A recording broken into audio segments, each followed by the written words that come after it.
সবাই গেস করো গাইস, এখন আমার লাইভে কে জয়েন করবে। আমি এখন একজনকে লাইভে জয়েন করাবো। হ্যালো হোয়াটসঅ্যাপ গাইস, আসসালামু আলাইকুম। বর্তমানে সবাই তো জানেন না যে মিরাজ আরও হাইবে এসে মিলে গেল, এটা অবশ্যই আপনারা জানেন না।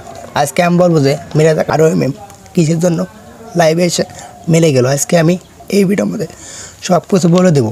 তার আগে দয়া করে ভিডিওটা প্রথম থেকে শেষ পর্যন্ত অবশ্যই দেখবেন, তাহলে আপনারা খুব সহজে বুঝতে পারবেন মিরাজ আরও কিসের জন্য মিলে গেল।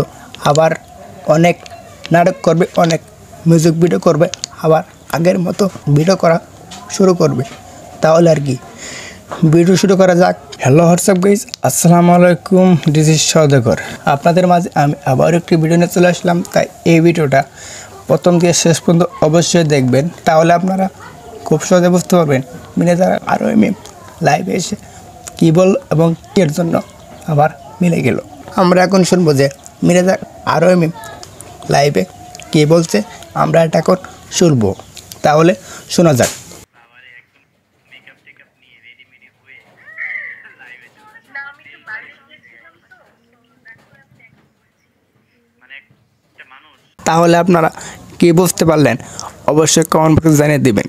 সবাই বর্তমানে জানেন যে মিরাজ আরও করলে 4টা বছর প্রেম করছে সাকিব সাদিকের কারণে করলে মিরাজ আরও প্রেমটা ভেঙে যায়। এটা তো আপনারা কম বেশি সবাই জেনে গেছেন।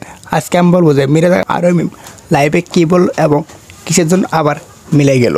তার আগে দয়া করে চ্যানেলটা সাবস্ক্রাইব করে দেন, তাহলে আপনারা একদম কম সময়ের মধ্যে সব কিছু বুঝতে পারবেন এবং সব কিছু ভিডিওর মাধ্যমে দেখতে পারবেন। আমরা এখন শুনবো যে মিরাজ খান লাইভে রহিমকে কী বলছে। কারণ এত শুট করতেছি তা না, আর লাস্ট মান্থ কাজই করিনি। তাহলে মিরাজ খান লাইভে কী বলছে এটা তো আপনারা সব কিছু দেখতে পেলেন। আমরা এখন শুনবো যে রহিম লাইভে মিরাজ খানকে কী বলছে, তাহলে একটু শোনা যাক।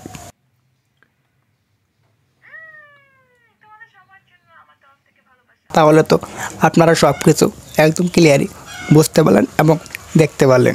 যদি ভিডিওটা ভালো লাগে অবশ্যই লাইক কমেন্ট শেয়ার করে চ্যানেলটা সাবস্ক্রাইব করে পাশে থাকবেন নেক্সট আপডেট পেতে।